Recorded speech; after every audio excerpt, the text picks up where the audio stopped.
Programa Pet News. Patrocínio. Apoio.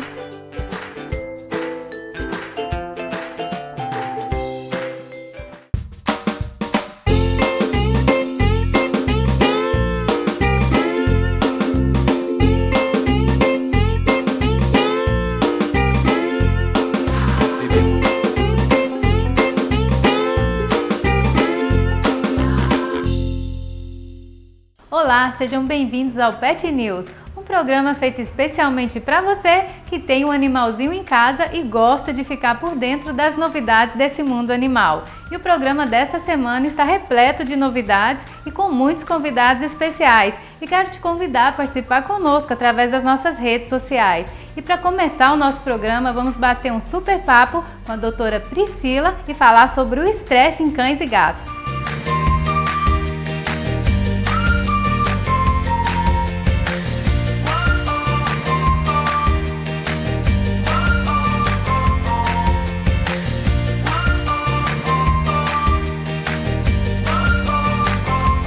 Doutora Priscila, é um prazer receber você aqui no nosso programa. Prazer é meu poder participar, muito obrigada. Vamos falar então sobre o estresse em cães e gatos, que é um tema tão discutido hoje em dia, né, doutora? Vamos, está na moda, né, principalmente nesse período aí meio que pós-pandemia, ainda estamos, né, não sabemos ainda, né, onde estamos, mas é um assunto muito discutido, a gente tem lidado com bastante casos, né, de animais estressados aí no consultório.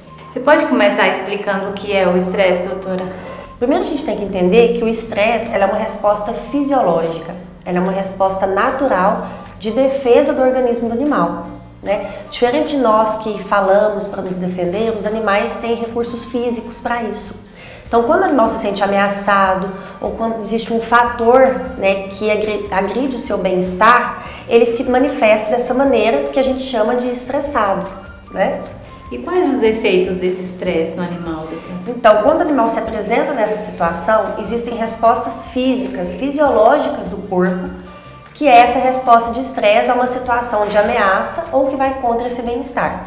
Então, o animal tem aumento da frequência cardíaca, né, que é a taquicardia, aumento da frequência respiratória, a pupila dilata, ele fica mais agitado, ele aumenta a força muscular e não só tem ativação de alguns mecanismos como esses, mas supressão de outros. Então, a parte gástrica já fica mais fragilizada, o sistema de defesa celular, ele fica mais fragilizado nessas situações.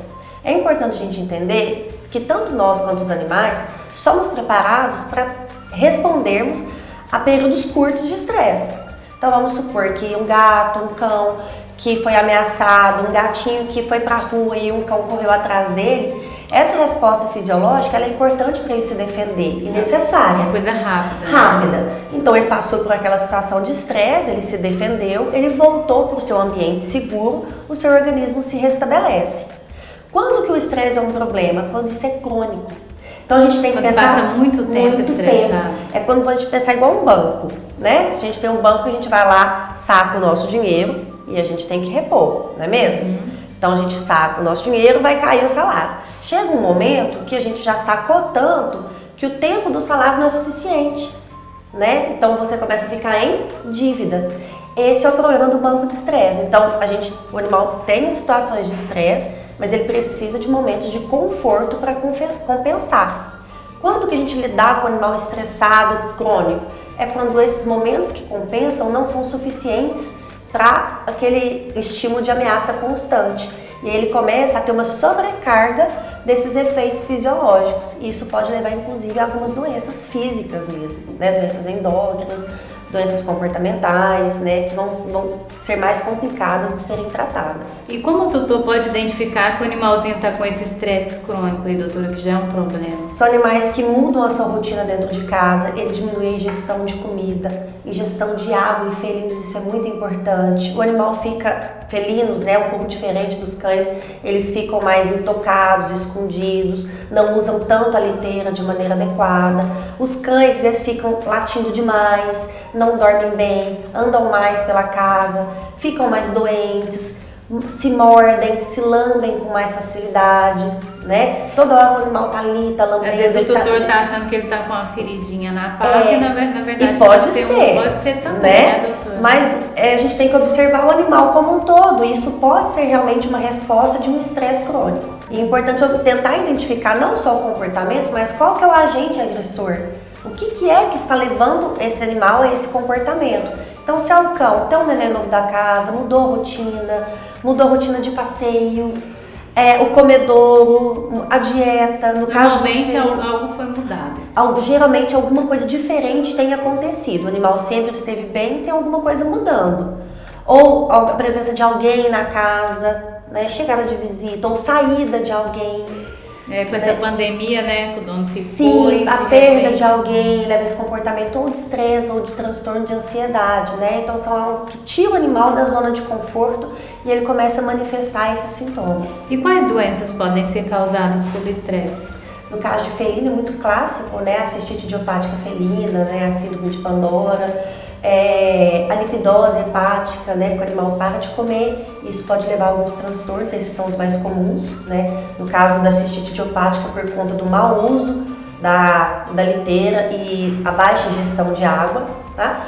No caso de cães, problemas de pele, né, alterações endócrinas, doenças imunomediadas, resfriados frequentes, né, relacionados aí à baixa de imunidade. E tem tratamento, doutor, esse estresse? Em casos mais graves, a gente pode fazer o uso de remédios alopáticos, né? Então ansiolíticos mesmo podem ser necessários, né, na utilização. E tem outras terapias integrativas. Então a homeopatia é de grande uso, né? É importante fazer a consulta para a gente repertorizar esses sinais, encaixar tá causando qual que é o melhor remédio homeopático. A aromaterapia, né, tem sido muito utilizada porque trata o ambiente, né, da casa. É importante às vezes ter pro tutor, porque esse animal vive em um meio.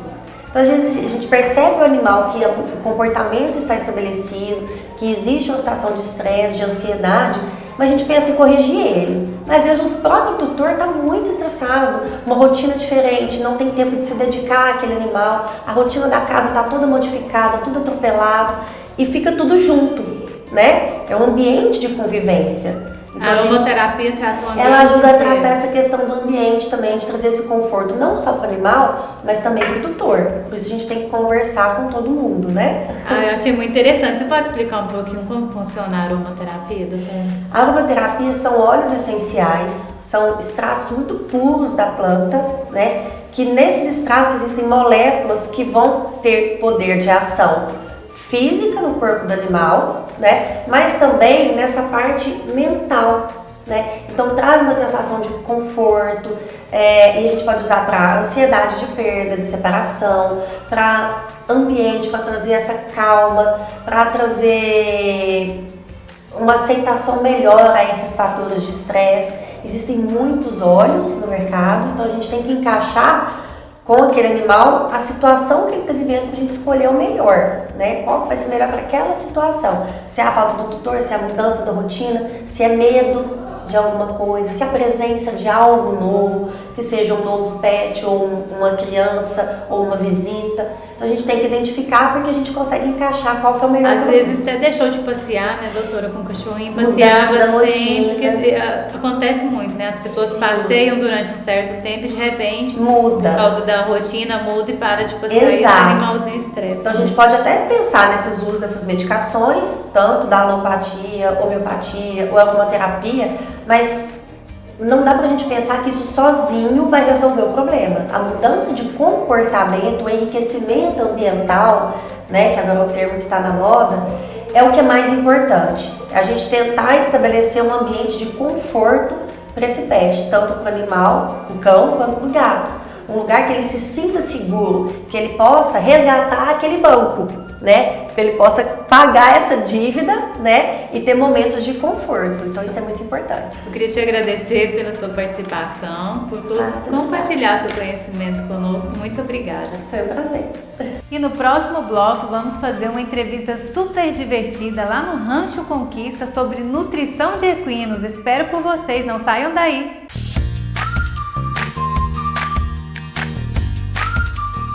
O nosso objetivo é acolher as pessoas, os seus pets, de maneira para proporcionar a eles uma experiência única.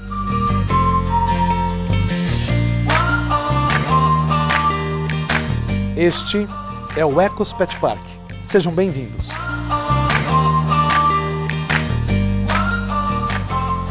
Olá, seja bem-vindo.